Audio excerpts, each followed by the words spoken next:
están pasando a este protocolo ISDS. Sistema intermedio significa, no, ese es el término intermedio system. Bueno, un poco la teoría. De hecho, este es el único protocolo que funciona o que está implementado basado en el modelo OSI. ¿Sí? El resto de protocolos están basados en el modelo TCP/IP. Entonces, absolutamente todos los demás están basados en el modelo TCP/IP. Entonces, bueno, algunas cosas relevantes del protocolo. Prácticamente existen extensiones del protocolo para casi cualquier cosa que actualmente se está haciendo. Obviamente tiene soporte para ipv 6. Esta característica es bien interesante. Desafortunadamente, los equipos que usamos no nos permiten hacer una práctica. Necesitaríamos tener equipos con mayor capacidad, pero la idea de la múltiple topología es que yo puedo tener una red IS con dual stack, es decir, tráfico IPv4 y IPv6 trabajando simultáneamente. El árbol en OSPF se genera un solo árbol, hay un solo árbol de rutas. En IS yo puedo tener dos árboles, puedo generar un árbol para el tráfico de IPv4 y puedo generar otro árbol para el tráfico de IPv6. Entonces esa es una característica muy interesante del protocolo, que lo permite hacer solamente, de hecho solo IS permite hacer eso. Gracias. Entonces, esa característica es interesante. Digo nuevamente, el protocolo fue desarrollado para el modelo OSI. Acuérdense que las direcciones de capa de red del modelo OSI no son las direcciones IPs. ¿Van a hacer eso, por favor? Cuando tomamos el tema en redes 1, hablamos de que son direcciones IP, pero eso es para poder entender de mejor manera. Pero realmente, conceptualmente, en el modelo OSI no hay direcciones IP. Las direcciones que hay son esas que están ahí, ¿no? Que se conocen como CLNP, que son las direcciones del protocolo de red no orientado a conexiones, lo que significa eso. Entonces, que son unas direcciones ISO de una cantidad de bits ahí bastante más grandes que las que nosotros manejamos. ¿Ya? Y en la actualidad existen también extensiones tanto para Segment Routing MPLS como para Segment Routing versión 6. De hecho, hay muchas más extensiones para Segment Routing MPLS y Segment Routing versión 6 que para OSPF. O sea, bueno, ya cuando nos toque ese tema ya hemos de revisar. Se puede hacer con OSPF, pero la recomendación es que hay que hacerlo con ISIS. Este protocolo normalmente se utiliza en el ambiente de los ISPs, en las redes corporativas grandes, y actualmente también se utilizan ya en la red underlay de los data centers. Si se recuerdan, TIL utiliza ISIS. Entonces, para poder hacer todo el trabajo de TIL, lo que necesitamos ahí es tener trabajando ISIS. Entonces, así funciona. Y en cuanto al número máximo de rutas que se pueden enviar, eso está limitado por los IGPs, ¿no? Todos los IGPs pueden transmitir como máximo 30.000 rutas. Si necesito más de 30.000 rutas, obviamente la única opción es utilizar BGP, no hay otra manera de hacerlo. Ya, estas ya son características específicas del protocolo, un protocolo que se encapsula directamente en capa 2. Y de hecho está diseñado específicamente para ser transportado por él. Que eso es lo que en la actualidad existe. Hablar de los otros protocolos que antes existían a nivel de capa 2, por ejemplo, HDLC, BGP, FriendRelay, ATM. Entonces, esas eran las otras implementaciones que antes existían, pero actualmente eso ya. De hecho, estos servicios en el país, por lo menos 15 años, ya no se comercializan. O sea, uno va al proveedor, a CNT o a Telconet o a alguno de los proveedores de servicio de los que existen en el país, y ninguno les va a vender un canal FriendRelay o un canal ATM o un canal PPP. Eso prácticamente no existe. Entonces, al día de hoy, gracias a la extensión del uso de la fibra óptica en las comunicaciones, lo que tenemos es finalmente todo el tráfico llega a un puerto beta a nivel de capa 2, y a nivel de capa 3 obviamente ahí ya está el tema de IPv4 y IPv6. Entonces este protocolo es un protocolo que se encapsula directamente en capa 2. transporta tráfico de capa 3, pero se encapsula a nivel de capa 2. O sea que aquí los mensajes, en el tema de OSPF, el mensaje ELO tenía la siguiente estructura, ¿no? Aquí estaba la cabecera Ethernet, aquí estaba la cabecera IPv4 o IPv6, aquí estaba el mensaje ELO del protocolo y aquí estaba el FCS. O así es. ¿Ya? Y así funciona, bueno, en el tema de RIB, en el tema de BGP, esto llega hasta la cabecera de transporte, ¿no? En el tema de RIB llega a UDP, en el tema de BGP llega hasta TCP. En el tema de IGRP también pasa exactamente lo mismo, ¿no? Tengo una cabecera de Ethernet, tengo una cabecera de versión 4, versión 6, eso es diferente. Tengo el mensaje del protocolo y luego tengo el FCS. Pero en el protocolo IS, este protocolo ya van a ver ahí, ¿sí? Está directamente en la cabecera Ethernet, está el mensaje ELO y aquí está el FCS. Y se acabó. Entonces, obviamente que en temas de overheat o en temas de campos de control adicionales es mucho mejor, es mucho más eficiente. Nos ahorramos 40 o 20 bytes, no recuerdo si esto es 40 o 20, dependiendo de la versión del protocolo que se utiliza. Entonces, para los equipos, imagínense, para los equipos de los proveedores que están procesando a nivel de enrutamiento cientos de miles de millones de paquetes, o sea, es ahorrarle trabajo, ya no tiene que estar procesando cabeceras. Solamente aquí revisan los 14 bytes de la cabecera y se acabó.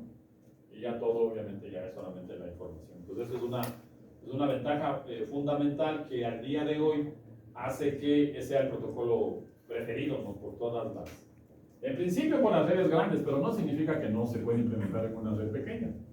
De hecho, antes había la limitación, porque los equipos de mediano valor o los equipos que están orientados a las redes pequeñas y medianas no tenían soporte. Microchip no tenía, pero ya lo tiene. Desde hace más o menos unos meses atrás ya implementaron un soporte dentro del equipo Microchip, así es que ustedes pueden comprarse un routercito de $40 en un lado y $40 en el otro lado y levantar el enrutamiento ahí sin ningún problema. Entonces ya se puede hacer eso fácilmente. Entonces ahora ya es, de hecho ya vamos a hacer ahí, un día o mañana, ahí vemos, hacemos ahí una práctica con ellos y con un Cisco para que vean que es interoperable sin ningún inconveniente. Entonces ahí no hay ningún problema. Con las ventajas que ya conocemos que tienen, ¿no? Vean, la cabecera del protocolo es bastante pequeña, es una cabecera apenas de 8 bytes, frente a la cabecera de OSPF que era una cabecera de 20 hasta 24 bytes. Si se acuerdan, era hasta 24 bytes cuando tenía autenticación. Si el protocolo no está haciendo autenticación, la cabecera simplemente es una cabecera de 20 bytes. Ya, pero asumamos que no hacemos autenticación, significa que tendríamos una cabecera de 20 bytes. Y la cabecera del protocolo IS es solamente de 8 bytes, estamos hablando. Solamente en ese plan, en ese punto, más del 50% de disminución de la cabecera. Y regresamos exactamente a lo mismo, ¿no? Los cientos de miles de millones de mensajes que están procesados en los equipos. Un equipo tendrá que procesar 20 bytes y el otro equipo tendrá que procesar apenas 8 bytes. Entonces, realmente es una gran diferencia. Entonces, es muchísimo más eficiente. Desde el punto de vista del usuario final es mucho más rápido. ¿Qué hizo ingeniero que ahora está rapidísimo esta red? Nada, me cambié de USPF, me cambié a ISAIS. Y con eso evitamos todo el tema de procesamiento. Entonces, ya de hecho, aquí en OSPF debería procesar los 20 o 40 bytes de la cabecera y los 20 o 24 bytes de la cabecera del mensaje ELO y los 14 bytes de Ethernet y los 4 bytes del FCS. En cambio, aquí ya solamente los 14 más 8, 22 y más 4, 26 bytes, ¿no? 26 bytes. No importa si es IPv4 o IPv6, siempre va a procesar 26 bytes. Entonces, obviamente, aquí va a ser totalmente diferente, ¿no? Si es que es IPv4, esto procesaría 48, ¿no? 48 bytes, ¿no? Y si es que fuera IPv6, esto procesaría 68 bytes por cada mensaje que les llegue. Acuérdense que esos 48 son 20 de la cabecera de los mensajes OSPF, ¿ya? 20 de IPv4, 40, 18 de Ethernet, 58. Y en el otro caso, no, 58. 58, ¿no? Y este ya es 78. Entonces, pero en el caso del protocolo IES-IES siempre se va a procesar 14 de la cabecera Ethernet, 8 de la cabecera del mensaje IES-IES, 22, ¿no? Y 4, 16. Porque no importa que esté procesando, siempre vamos a estar solamente 26 bytes. Entonces esa también es una muy buena ventaja. Entonces ya vamos entendiendo por qué es mejor utilizar IES-IES. O sea que si ustedes tuvieran que recomendar el protocolo, IES-IES. Sí. O sea, si tienen que recomendar, ingeniero, disculpe, ¿qué protocolo implemento en mi red? IES-IES. Ya saben, y lo que les acabo de decir, ¿no? Ya en los equipos de gama media para abajo ya se puede usar. Todos los equipos de seguridad también lo soportan, Palo Alto lo soporta, Fortinet lo soporta, Checkpoint lo soporta, Cisco obviamente lo soporta, y así, Juniper, Huawei, Nokia, todos. Y ahora MikroTik. Y a nivel de las plataformas de enrutamiento basados en software, como BIOS, ya lo soportan hace algunos años atrás, entonces ya no hay ninguna excusa. Antes era, el problema es que es muy bueno, es interesante, es eficiente, pero mi router no tiene. Ahora ya, ese es un problema que ya no existe. Ya, como es un protocolo que se encapsula directamente en capa 2, acuérdense que en capa 2, aquí en la cabecera de Internet había un campo que determinaba el tipo de información que va llevando. Ahí está el EtherType para los mensajes de IES-IES, es ese valor 0x8872. 0x8872.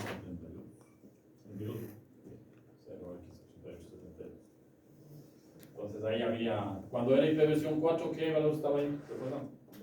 ¿Quién se acuerda? 0800. Y cuando estaba IPv6, ¿ames? 0x8600. No. 0x086. 86 dB. Podrán hacer eso. Y luego el resto de cosas. Entonces, solamente para que recuerden, en algún momento van a necesitar sus valores. Ya, ¿qué más ahí? Y esta parte, la última parte es súper interesante. El tema este de los TLVs o de los TLVs. Esas son una característica, ya vamos a hablar un poco más de eso, pero esa es una característica del protocolo IES-IES que permite que el protocolo sea extensible. O sea, nació para unas características, pero necesito más. ¿Cómo lo hago? Con TLVs. Entonces, ¿cómo hace el protocolo IES-IES para transmitir información de Segment Routing MPLS? A través de un TLV. ¿Cómo hace el protocolo IES-IES para transmitir información de Segment Routing MPLS? A través de un TLV. ¿Cómo hace el protocolo para transmitir un mensaje de Segment Routing versión 6? A través de un TLV, como se llama. Entonces, ese es el mecanismo que me permite hacer una extensión del protocolo como tal. ¿Ya? Otra gran diferencia, el número de paquetes que manejan los dos protocolos. Acuérdense que finalmente, si nos vamos a la raíz, los dos protocolos están basados en el algoritmo de estado del enlace, los dos. Y entonces estos dos son los únicos dos protocolos de enrutamiento que existen en el mundo de las redes que tienen la capacidad de tener un mapa completito de la red. ¿Sí? No es que yo aprendo como router por lo que me cuente el vecino, sino el router es el que se encarga de hacer un mapeo de cómo está funcionando la red. Y gracias a eso, estos son los dos protocolos que se utilizan en la práctica, sobre todo en el tema de las redes de MPLS, ¿no? Y en el resto de redes como Segment Routing MPLS, como Segment Routing versión 6, que son las que estamos utilizando a nivel de proveedores de servicio. Aquí también hay una gran diferencia. El protocolo OCPF maneja los 5 mensajes que ustedes ya conocen. El protocolo IES-IES maneja solamente 3 tipos de mensajes, que son los mensajes ELO, ¿ya? Que son los LSAs que nosotros teníamos dentro del protocolo OSPF. Aquí hay un mensaje LSA, pero no se llama LSA, se llama LSP. Exactamente lo mismo, del paquete del estado del enlace. ¿Se acuerdan que en OSPF, una vez que el router estaba configurado dentro del dominio de OSPF, comenzaba a enviar LSAs? ¿Qué contenía el LSA? La información de qué redes conoce, cuál es la métrica de cada red, y por qué interfaz logra llegar a estas interfaces. De eso se va traduciendo al resto, se va enviando al resto, el resto recolecta toda esa información, lo almacena en la base de datos, esa base de datos pasa al algoritmo del SPF y de ahí sale la tabla, o más bien sale el árbol de las rutas con las métricas. Aquí pasa exactamente lo mismo, solamente que no es que los equipos se envían LSA, sino se envían LSPs, pero finalmente pasa exactamente lo mismo, ¿ya? Y luego, aquí hay un término que esto es medio raro, ¿ya? Pero que me permite, nosotros en OSPF tenemos 3 mensajes para poder enviar. Primero, para poder enviar el resumen de la descripción de la base de datos. O sea, toda la base de datos que tiene el equipo se envía un mensaje que es el DDB, ¿sí? Ahí se envía el resumen de la base de datos. Recuerdo que cuando configurábamos OSPF había el comando show y OSPF database y veíamos ahí el resumen de los LCAs que contiene esa base de datos, ¿ya? Entonces, mensaje número 1. ¿Qué pasa si un router por alguna situación pierde un LCA de su LSDB? Tiene que solicitarlo, ¿no? Entonces, para eso estaba el mensaje request, el LSR, y luego había el mensaje LSU, que es el que le respondía. O sea, yo le pregunto a mi vecino, oye, ¿de pronto tienes el LSA del router 4? Si tengo, te lo envío. Entonces, la petición y la respuesta. O sea que para esas operaciones necesitábamos en OSPF 3 mensajes. Aquí necesitamos un mensaje. Ese mensaje se llama SNP, ¿sí? Número de secuencia de paquetes, que es como se denomina eso, ¿no? Eso se utiliza para la sincronización de la LSDB. Entonces, en IES hay un solo mensaje que se encarga tanto de enviar la descripción total, como de enviar, si es que por alguna situación se perdió un LSP, se solicita el LSP y obviamente a través de ese mensaje se envía, ¿ya? Hay 2 tipos de SNPs, que son básicamente el completo y el parcial, ¿ya? El completo es más o menos como el mensaje de descripción de la base de datos, ¿no? Es el que envía el resumen de todos los LSPs que contiene la LSDB del protocolo IES-IES. Acuérdense que finalmente esto es exactamente igual que como en el protocolo OSPF, solamente lo que van cambiando son términos. En OSPF eran las LSAs, en IES-IES son los LSPs, finalmente pasa lo mismo. De hecho, aquí la base de datos se llama LSP Database, así es como se llama. En cambio, en OSPF se llama la LSDB, ¿ya? Pero finalmente es lo mismo. Es un espacio de memoria RAM donde se almacenan todas las informaciones del link state que me pasaron mis vecinos, ¿ya? Esa información del link state en OSPF se llaman LSAs y en IES se llaman LSPs, pero exactamente lo mismo. Y si necesitamos solicitar un LSP específico o un grupo de LSP específicos, está el TSNP, que es el número de secuencia del TDU parcial. Entonces, esto viene a reemplazar al LSR y al LSU, ¿ya? Y esto vendría a ser el mensaje de la descripción de la base de datos de DVD, del protocolo OSP. Así es como funciona, ¿ya? ¿Os acordarán de eso? Ya, como les decía, esta es la característica que tiene el protocolo que hace que el protocolo sea extensible, ¿no? Como dice ahí, es la verdadera magia del protocolo IES. Porque gracias a esto es que yo puedo hacer lo que se necesita. Inicialmente el protocolo solamente transportaba direcciones ISO, luego transportó IP versión 4, luego transportó IP versión 6, luego transportó MPLS, luego transportó las múltiples topologías de enrutamiento, luego transportó segment routing MPLS, luego segment routing versión 6, y así, lo que se necesite. Si más adelante hay una nueva tecnología que necesita ser transportada por el protocolo IES, solamente será cuestión de poner o de generar un nuevo TLU. Ya, ahí abajo les puse un enlace, eso no estaba en el material del semestre anterior. Ahí está un enlace donde está el detalle de los TLVs más usados. Ya, entonces ahí está el detalle, son como unos 50, 60 que están entre los más usados. No hay que aprenderse de memoria, ahí les dejo como información para que vean todos los que hay. La longitud máxima de un TLV es de 257 bytes. Ya cada uno de los TLVs tiene un numerito asignado. Por ejemplo, el 132, el TLV 132, ¿qué es lo que hace? Determina la dirección IP de la interfaz, ¿sí?, que se está utilizando, ¿no? La dirección IP versión 4. ¿Cuál era el TLV para ver la dirección IP de IP versión 6 de la interfaz? ¿Se acuerdan? La 232. La 232. La 232 es la que se utiliza, ahí está. Entonces la 232, la 132 es para la dirección IP versión 4 de una interfaz. De una interfaz, obviamente, en la que está activado el protocolo IS-IS. 232 para la misma interfaz, pero para transportar o para indicar la dirección IP versión 6. Vean, el TLV número 1 es del área, ¿ya? El TLV 129, de los más comunes, ¿no? De los que normalmente utilizamos. El TLV 129 se indica o se utilizaba para indicar qué protocolos de enrutamiento se soporta. Entonces, esa es la idea. ¿Qué más está por aquí? Bueno, todos los paquetes tienen una estructura común. Entonces, los tres tipos de paquetes que hemos hablado, los mensajes cero, los LSPs, que vuelvo y repito, vienen a ser los LCAs que tiene el protocolo SPF, y los SNPs tienen una estructura, tienen unos campos comunes. El primer campo común es el identificador del protocolo o el discriminador del protocolo, la longitud del PDU, el tipo de PDU. Hay un campo reservado que me indica si es un equipo de nivel 1 o de nivel 2, ya vamos a hablar sobre eso. De hecho, IS tiene una jerarquía, más o menos similar como lo manejábamos en OSPF. En OSPF habían áreas. Aquí no hay áreas, aquí hay niveles. ¿Ya? Pero es lo mismo, con algunas sutiles diferencias que hace que el protocolo sea mucho más interesante. Entonces aquí básicamente hay el nivel 1 y el nivel 2. ¿Ya? Y lo que sí es interesante es que los paquetes también, dentro de los paquetes también hay un campo que me dicen el número máximo de áreas que un router puede manejar.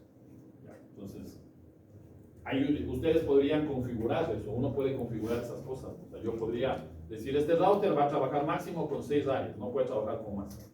Entonces, por defecto está el valor, ¿cuánto es el valor máximo de áreas? ¿Qué se acuerda? Debe haber un número máximo, ¿no? El mínimo sería 1, ¿no? Un área, que sería lo mínimo. Los equipos trabajando dentro de un área. ¿Ya? Pero ¿cuál sería el valor máximo? Danilo, vamos a ver si se acuerda.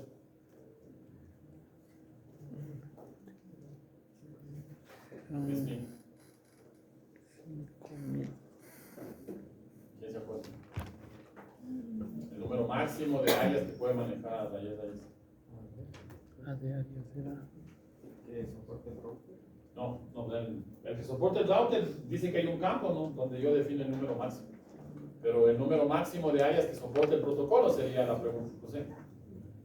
Vamos a ver. Ven, por eso no califico participación en clase. Ya tuvieran la primera carita lista. Yelina. De hecho, el protocolo define un campo de 16 bits donde ustedes pueden poner o configurar el área. Lo que significa que 2 elevado a la 16 de su edad, 65.536 áreas como valor máximo que yo podría manejar dentro del protocolo OSPF. ¿Dónde indico el área, José? En IS. ¿Cómo le indico el área? En OSPF es facilito, ¿no? ¿Se acuerdan? Router OSPF y luego ponen network, la dirección, la máscara de Wilcas y al lado ponen área 0 o área 1 o área 51. En la net, en la dirección net, ahí se pone ya vamos a hablar de qué es la dirección net. Ya, la operación, vuelvo y repito, muy similar a cómo trabaja el protocolo OSPF, ¿sí? Aquí los mensajes cero sirven para exactamente igual para lo que sirven los mensajes cero en el protocolo OSPF, en el protocolo IGDP, o los mensajes Kiva Live en el protocolo BGP. Ya, o sea, que sirve primero para hacer el establecimiento de las relaciones de vecindad y segundo para hacer un mantenimiento de las relaciones de vecindad. Entonces, dentro del mensaje ELO está el interval y el router bit, o sea, el tiempo que va a esperar un router recibir un mensaje ELO antes de declarar al vecino. ¿Cuál es el valor del ELO interval? 10 segundos. Por defecto en las redes punto a punto, que son las que nosotros usamos, 10 segundos. Y ahí viene otra gran diferencia. El router bit en IS ya no es como en OSPF 4 veces el ELO time, sino aquí es 3 veces el ELO time. O sea que aquí ya no tiene que esperar, ya no va a tener que esperar 40 segundos, sino apenas 30 segundos, entre comillas. Ya saben que eso no es verdad. Implementamos BFD y no esperan ni ni un segundo y automáticamente ya detecta que el vecino se cayó. Pero en teoría el protocolo trabaja de esa manera. Ya, otra cosa interesante aquí es que no hace falta que los valores del elo interval y del did interval sean iguales entre los vecinos. Eso es algo muy interesante que lo puede hacer el protocolo ISIS. OSPF no lo puede hacer. OSPF es obligatorio que si en un equipo tiene el mensaje, digamos aquí yo tengo aquí una pequeña receta de los routers. Entonces, si yo hago el cambio del valor del elo, digamos que este elo time aquí vale 10, aquí el elo time también debe valer 10. Y ya sabemos que el bit time es 40, ¿no? Porque la fórmula dice que es 4 veces el elo time. Entonces, en OSPF es obligatorio tener así. Los dos equipos, las dos relaciones, los dos equipos que están dentro de la relación de vecindad deben hacer match los valores del elo time y los valores del bit time. En cambio aquí, no. O sea, que yo podría tener un elo time aquí de 10 y acá un elo time de 5, sin ningún problema. Y obviamente con los valores correspondientes, ¿no? El bit time, el router de la derecha, de la izquierda sería de 30 segundos y el bit time del router de la izquierda sería al revés, de la derecha de 15 segundos y el de la izquierda de 30 segundos. Sí, no pasa nada. Se levanta la sesión, o sea que ahí no hay problema. Como que no tiene mucho sentido, ¿no? O sea, pero puede ser que por alguna situación este equipo esté sobrecargado y no quiero estar enviando cada 5 segundos, sino le quiero poner, de hecho le pongo 30, pongo 30 segundos. Quiero que cada 30 segundos le envíe los mensajes y sin ningún problema se va a establecer. Ya, está un poco ahí la captura de Wireshark. Lo mismo, ¿no? Una vez que se establecen las adyacencias, lo primero que hacen los routers es comenzar a propagar los LSPs. ¿Ya? Acuérdense que los LSPs, vuelvo y repito, no es nada más que los LCAs. En los LCAs va la información de las redes que el router conoce. ¿Ya? Nada más. Cada vez, bueno, como dice ahí al final de la lámina, ¿no? Una vez que hay una falla de los enlaces, si la ruta principal que ya se calculó ya no tiene acceso por el enlace principal, que es lo que normalmente hace el protocolo, tiene que hacer inundaciones y consultas, ¿no? Para preguntar por dónde es que se debe hacer. Eso no es tan verdad porque ahora ya existe algo que se llama As Resolve LFA. Bueno, no ahora, eso ya se implementa hace unos tiempos atrás. Pero bueno, eso lo que hace básicamente es permitirle a OSPF y al protocolo ISIS tener la característica que desde siempre tuvo EIGRP. Recuerdan que EIGRP tiene la capacidad de definir un feasible suceso. En el caso de que la ruta principal falle, una ruta de backup está instalada dentro de la tabla topológica. Cuando la ruta principal falla, va a buscar en la tabla topológica y automáticamente la pone en la tabla de rutas. Así funcionaba siempre desde que nació. Desde 1990, así funcionó el protocolo IGRP. Y así no funcionaba ni el protocolo OSPF ni el protocolo ISIS. Entonces, unos años atrás, la industria empezó a desarrollar algún mecanismo que le permita tener la misma característica.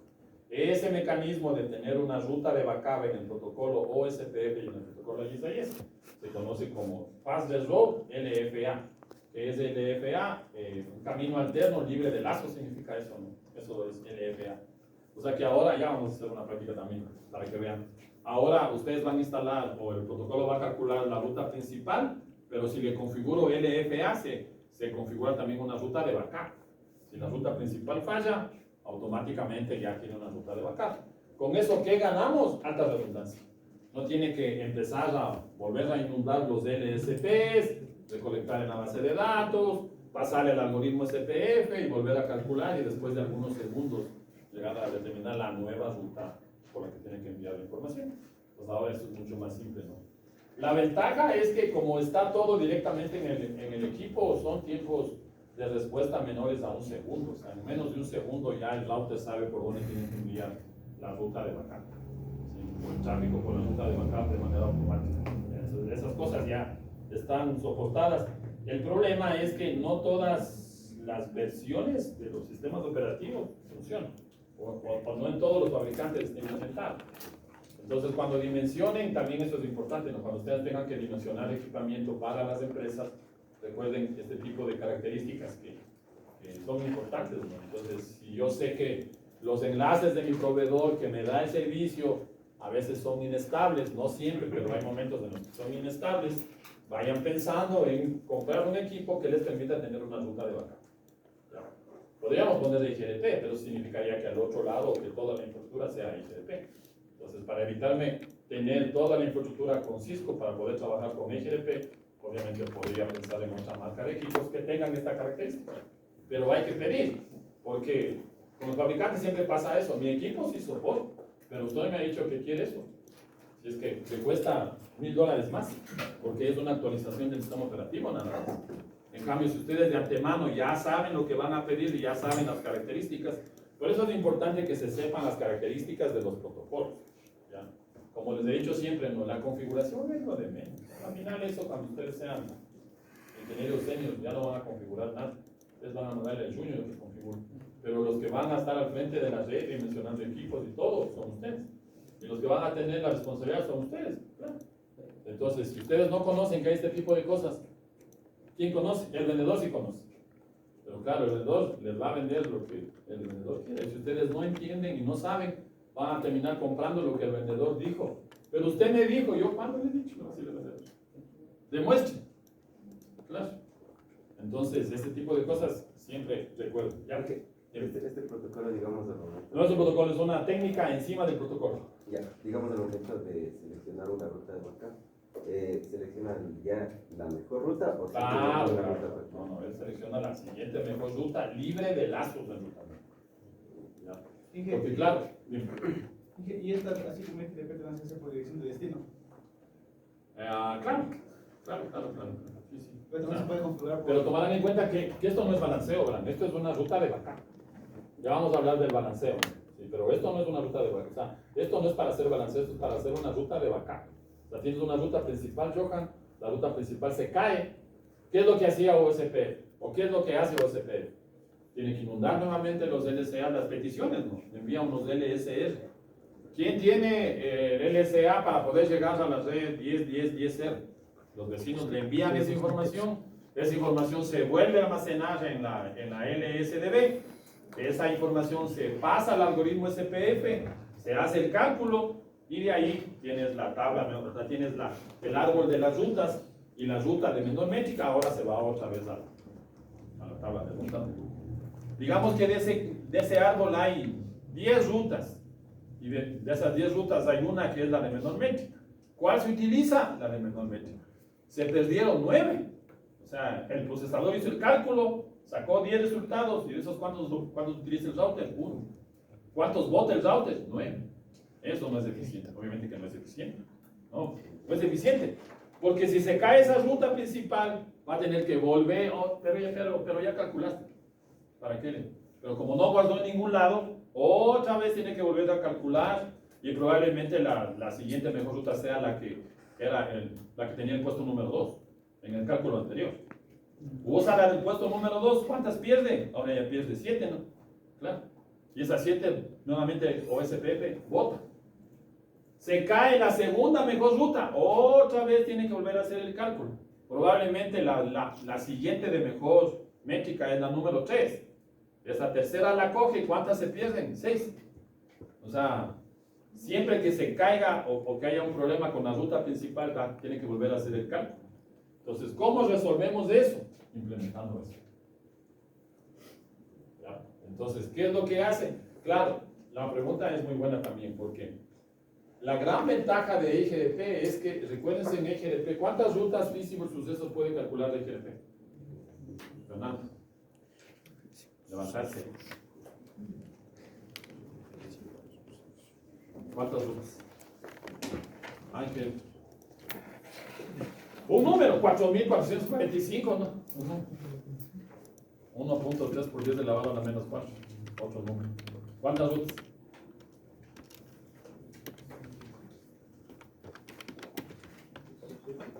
¿Cuántas rutas físicos sucesos podría almacenar? ¿Hasta cuántas podría almacenar? Hay un límite, ¿no? No hay un límite. Claro. puede ser 1, 2, 3, 4, 5, las que hay. Sí, siempre y cuando cumpla, ¿se acuerdan? La condición de factibilidad. ¿Viste cuál es la condición de factibilidad de HLP? Ya se me ha olvidado ya. Daniel, la condición de factibilidad. ¿Pero cuál es la condición? O sea, tengo la idea, pero no me acuerdo bien los nombres. Dice que uno tiene que ser menor que la otra. La distancia inicial Es la distancia. La distancia anunciada del físico suceso tiene que ser menor a la distancia física del suceso. Hay que acordarse de ese tipo de cosas. Ya, muy bien. Entonces, en HLP no hay un límite. O sea, si la topología me permite calcular 10 físicos sucesos, esos 10 se van a la tabla de rutas. Bueno, una será suceso, ¿no? Siempre una será suceso. Bueno, no siempre una. Serán todas aquellas que tengan la misma métrica. Porque si yo tengo de las 10 que calculó, tengo 4 con la misma métrica, esas 4 se van a la tabla de rutas y se acuerdan que hacen el balanceo de carga simétrico.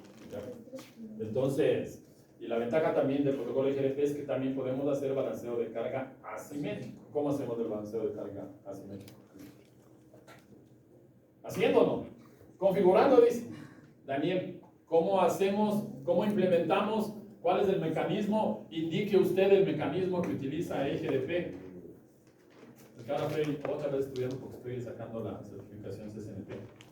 Estoy sacando la ENCOR y la ENACI. Está fácil. No, ¿qué me estamos?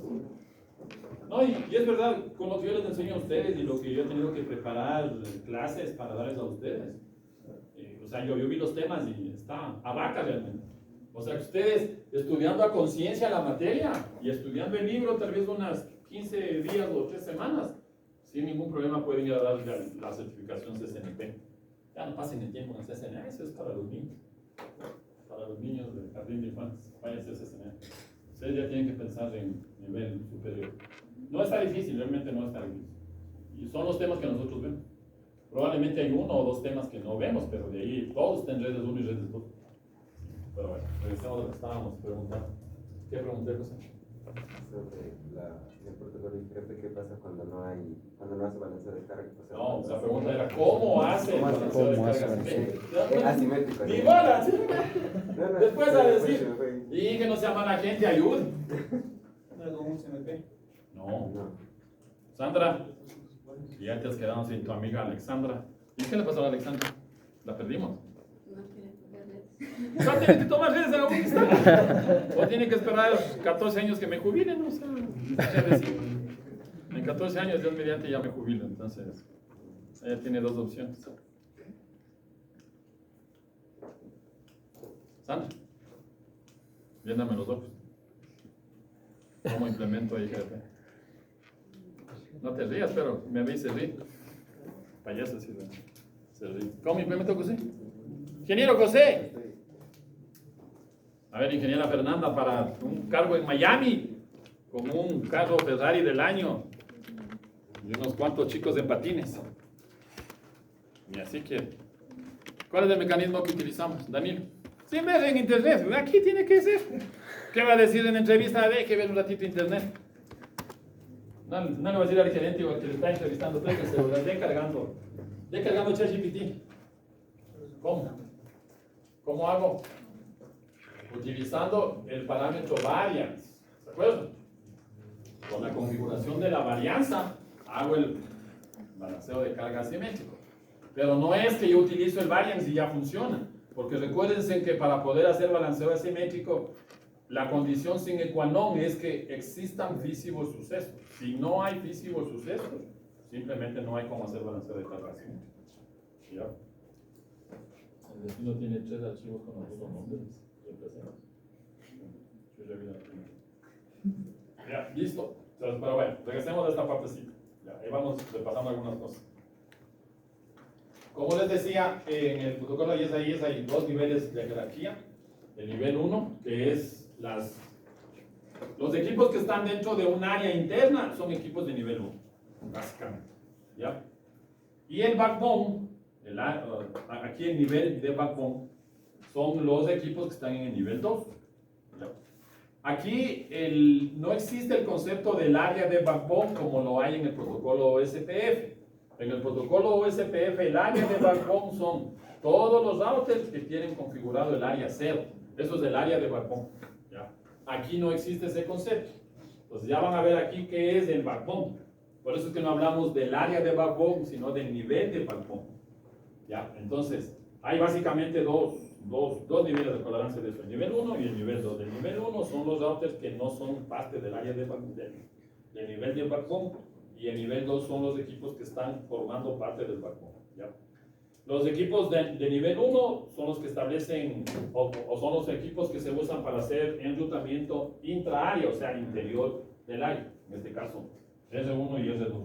Esta adyacencia, la vecindad aquí, se establece una vecindad de nivel 1. Y aquí hay otra gran diferencia. Nosotros en OSPF tenemos mensajes L. El protocolo envía mensajes L. En cambio aquí hay diferentes tipos de mensajes L, por cada tipo de adyacencia. Entonces hay un tipo de mensaje Elo para la adyacencia de nivel 1 y hay un tipo de mensaje Elo para la adyacencia de nivel 2. ¿Ya? Entonces eso también es diferente comparado con... Verán que si la pregunta del examen de recuperación dice indique las diferencias del protocolo, ahí es contra el protocolo OSPF. Menos las tres principales, ya saben, una de esta. En OSPF hay un solo tipo de mensaje. En cambio aquí hay tipos de mensajes Elo por nivel de adyacencia. Entonces se envían. Ya vamos a ver cuál es la diferencia, ¿no? Ahí regresamos a... Recuerdan que hace un rato hablamos de los campos que son comunes en los mensajes del protocolo ISIS. Y un campo común es el tipo de PDU. Y dependiendo del mensaje van a ver que hay un tipo diferente. Vamos a conversar sobre eso.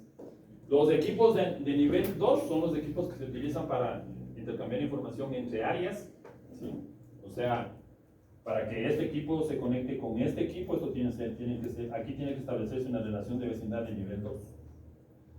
O sea, ¿cómo se llama el router en el protocolo OSPF, que es el que permite interconectar dos áreas? Dos áreas. Área 0 con el área 1, o el área 0 con el área 40, o el área 4 con el área 51. ¿Cómo se llama ese router? Depende cómo le bauticen, ¿no? De frontera. No, eso es ahí. Es el de frontera. ¿Cómo se llama, Pedro? ¿Cuál? El ABR, así es como se llama, ABR. El Area Border Router, no, ABR. Violina, ¿cuál es la diferencia de un ABR con un ASBR? Así. El ASBR tiene una S, ¿no? ¿Cuál es la diferencia? Del ABR con el ASBR. Daniel, ¿dónde está Daniel? ¿Cuál es la diferencia del ABR con el ASBR? Cintia, levantarse. Póngale ahí pausa en la película de Netflix, está bien. El fútbol está bien, avisará cómo está la... El backup, No. De vaca. ¿Cuál es la diferencia del ABR con el ASBR? El ABR es el equipo de frontera o de borde del área, ¿no? En cambio, el ASBR es el equipo de frontera del sistema autónomo. Ese es el equipo que me permite traer información de otro protocolo de enrutamiento y pasarlo al protocolo OSPF. Por ejemplo, cuando el equipo necesita conectarse a internet, esa información viene de otro dominio de enrutamiento. Yo tengo que pasarla a mi dominio OSPF. ¿Quién se encarga de eso? El ASBR. Ese es el router de frontera del sistema autónomo. Entonces, a eso sí. Ya se copió ahí. Estaba copiando la máquina virtual. Y está claro que deberían haber routers nivel 1 y nivel 2 como estos routers de aquí. De hecho, estos routers solamente de nivel 2, muy raro se va a encontrar en la vida real. Está definido, pero es raro que encontremos en la vida real. Lo que sí vamos a encontrar son routers nivel 1, nivel 2, que son los que se interconectan con... Claro, aquí vean muy bien, hay un router de nivel 2 porque no tengo nada más, ¿no? para la explicación. Pero medio complicado que nos encontremos solamente con un router de este tipo. Siempre vamos a tener routers internos. Entonces el router interno va a ser un router de nivel 1. Y el router que conecta a la otra área tiene que ser un router de nivel 2 y de nivel 1, ¿no? Aquí establece una sesión de nivel 1 y acá establece una sesión de nivel 2. ¿Ya? ¿Está claro? Así funciona. Ya vamos a ir viendo ahí. Entonces, bueno, un poco en detalle de qué es un router de nivel 1, bueno, como dice ahí, de que puede formar solamente una adyacencia con routers del mismo nivel 1. No puede formar con adyacencias con routers del nivel 2. Solamente con routers de nivel 1. Recordarán hacer esa pequeña concepto ahí. Y únicamente envía mensajes de L1. O sea, envía mensajes de nivel 1. ¿Ya? Tiene una sola base de datos, la LSDB. ¿Ya? Entonces, los routers internos. En cambio, el nivel 2 ya es un poquito más complejo, ¿no? Ya está claro que primero va a tener dos bases de datos. Una base de datos para entender la información de nivel 1 y una base de datos para entender la información de nivel 2. Porque acuérdense que los equipos nivel 1, nivel 2, finalmente eran estos equipos. Es un equipo nivel 1, nivel 2 y es un equipo nivel 1, nivel 2. Entonces, debe tener información de nivel 2 en una base de datos y debe tener información de nivel 1 en otra base de datos. Está claro que no puede ser la misma, ¿no? Sí, tiene que haber ahí. Y además corre dos procesos, ¿no? Corre un proceso de SPF para la base de datos de nivel 1 y corre otro proceso de SPF para la base de datos de nivel 2. Y si a eso yo le configuro multitopology de IP versión 6, corre otro proceso de OSPF para IP versión 6. Por eso es que el equipo, obviamente, necesitamos tener un equipo que tenga características suficientes, ¿no? Entonces tiene todas las ventajas, pero también tomar en cuenta el tema de los recursos que vamos a necesitar. ¿Ya? ¿Qué más por aquí? Ya, eso también es interesante, ¿no? Cuando un router nivel 1, nivel 2 aprende las rutas, digamos en este caso, ¿no? Este router de aquí aprendió toda la información del nivel 2. ¿Ya? Entonces, este equipo está aprendiendo la información de este equipo. Entonces, lo que se hace por defecto es, este equipo propaga la información de nivel 1 hacia el otro equipo fuera del área. ¿Ya? Pero el camino de viceversa está bloqueado por defecto. O sea, este equipo que aprendió toda la información del área 2, ¿sí? No la pasa a este lado. O sea, no hay forma, en principio no hay forma de pasar. No hace falta. Ya vamos a ver por qué no hace falta. Ahí viene lo que decía hace un ratito José, el attachment bit, ¿sí? Que es una característica propia del protocolo AES-AES. Vuelvo y repito, él enseña, digamos que él tiene el prefijo, no, que se me ocurre 1.1.1.1, y él tiene el prefijo 7.7.7.7. Entonces, este prefijo ya aprendió aquí, o sea que él en su base de datos va a tener, en una base de datos de nivel 1, va a tener el 1.1.1.1, y en su base de datos de nivel 2 va a tener el 7.7.7.7, de manera separada, ¿recordarán ser eso?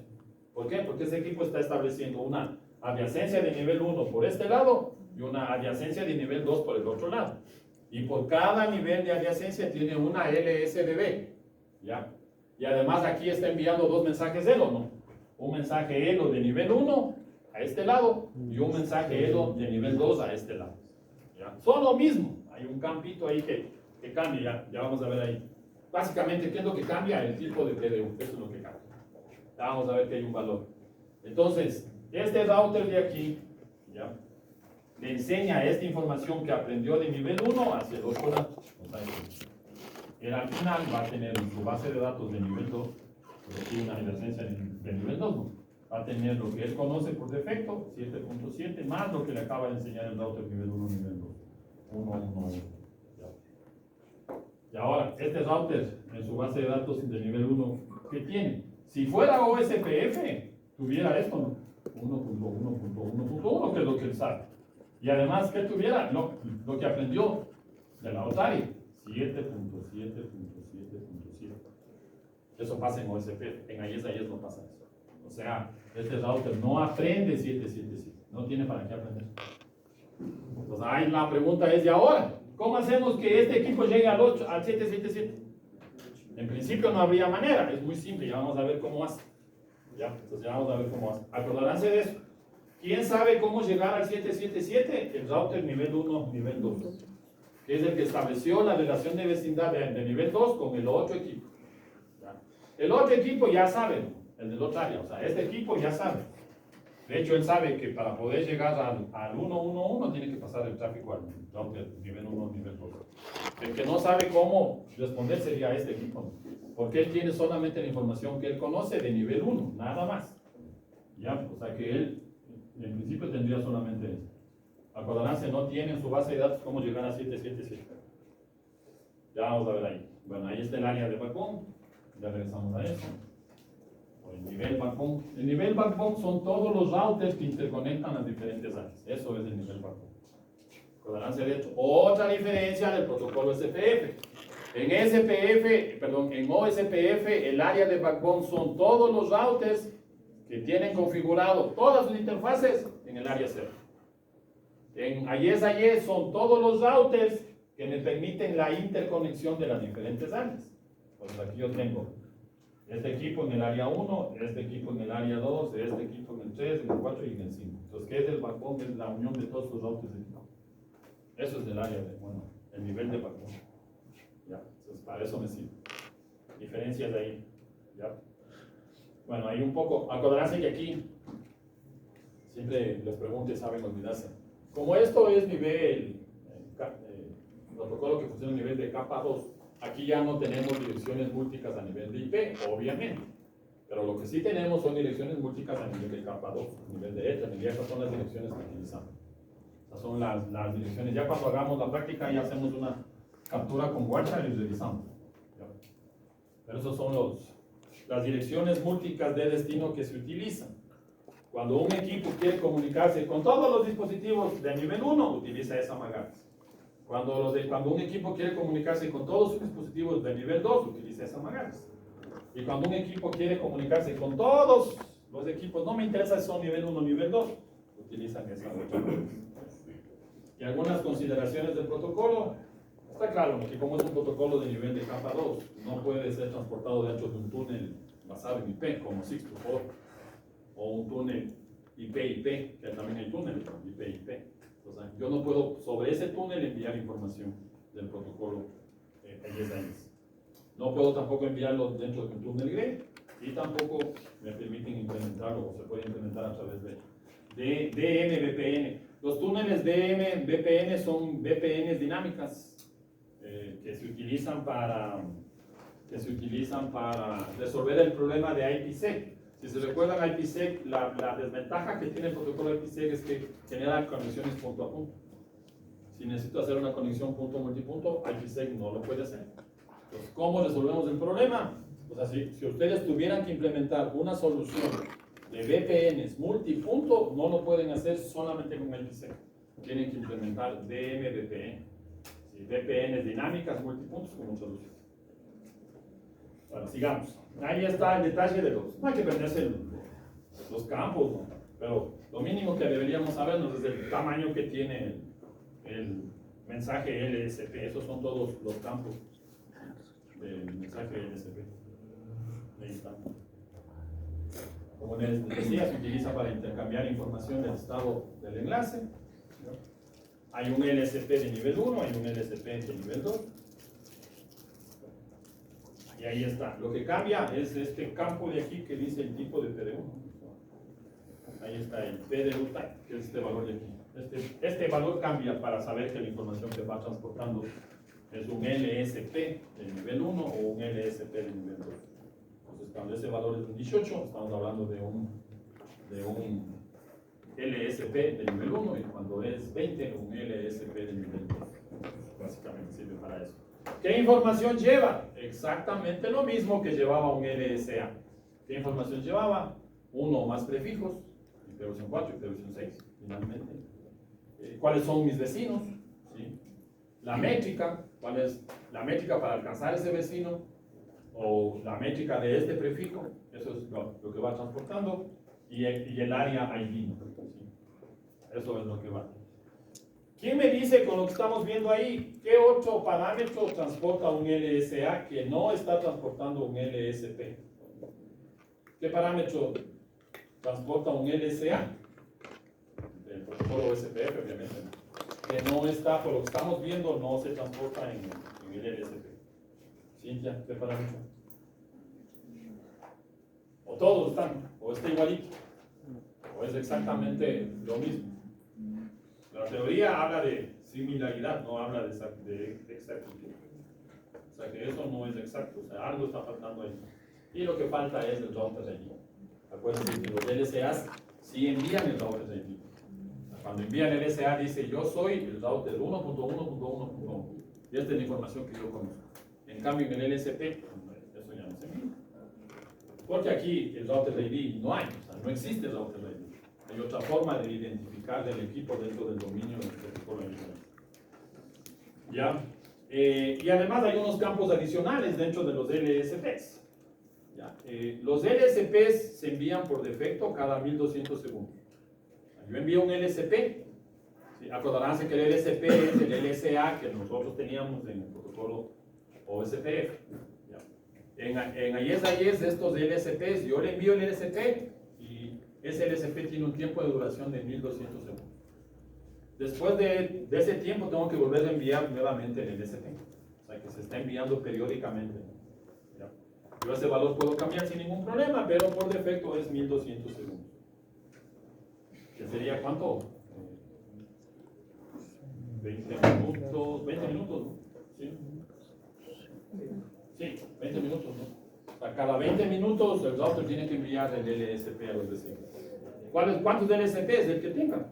Así, lo que él conoce. Porque acuérdense que él tiene 7 redes y esas 7 redes deben tener métricas, ¿no es cierto? Entonces él coge toda esa información de los prefijos, el área ID y todo el resto y eso envían, esa información está enviando a los vecinos. ¿Ya?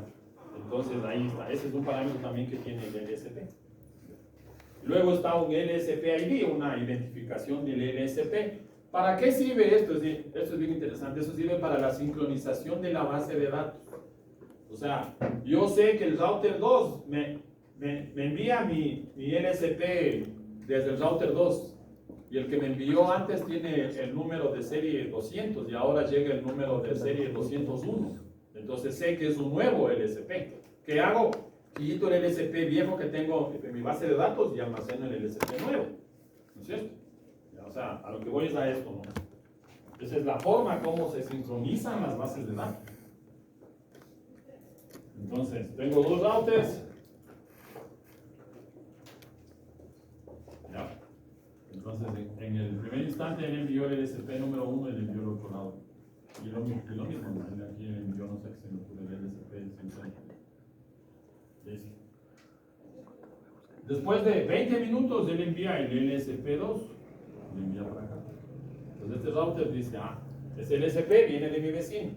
Pero ahora la identificación es un valor nuevo, o sea que significa que es un nuevo LSP. Pero acuérdense que él tenía la información del LSP1 y también la del 50, que fue la que envió. Vamos a poner un nombre aquí: router 1, router 2. Router 1 le envía al router 2 inicialmente el LSP1. Router 2 le envía al router 1 inicialmente el LSP50. Y esa información está en su base de datos, ¿no? El LSP50. Y lo mismo acá, ¿no? Él va a tener en su base de datos el LSP1 y el LSP50 que vino del otro lado. ¿Ya? Pero él ya sabe que esto viene del router 2 y él sabe que esto viene del router 1 por la identificación. Entonces, pasan 20 minutos y ahora él envía el LSP2. Entonces, dentro de, bueno, ahora hemos puesto dos, ¿no? No es tan simple porque vean que el LSP ID es una combinación del System ID más el identificador de pseudonodo, ya vamos a hablar de los pseudonodos, ¿sí? Y más un número del LSP. O sea que no es un valor, aquí para entender es uno, pero la verdad es que el número es bastante largo. ¿Ya? Entonces, ¿para qué me sirve eso? Para saber si el LSP que me está enviando es un nuevo o es un LSP anterior, que no me sirve. ¿Ya? Entonces, ¿qué es lo que hace el LSP? Él envió el 2, ¿no? ¿Ya? Entonces, ¿qué es lo que hace? Él sabe que se está enviando el vecino, entonces anteriormente él me envió el LSP1, entonces tengo que borrar ese LSP1 y ahora le almaceno el nuevo, el LSP2, que me envía el router 1. Lo mismo en el otro lado, ¿no? Digamos ahora que él envía el LSP, digamos que 40 ya, se me ocurre.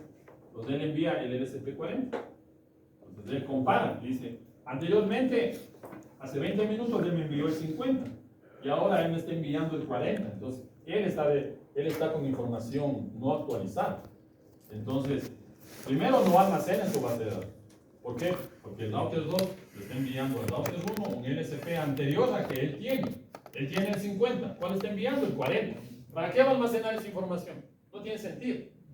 Y lo que sí pasa es que el router 2, él le dice, oye, estás equivocado. Yo tengo información más actual y te envío el LSP 50.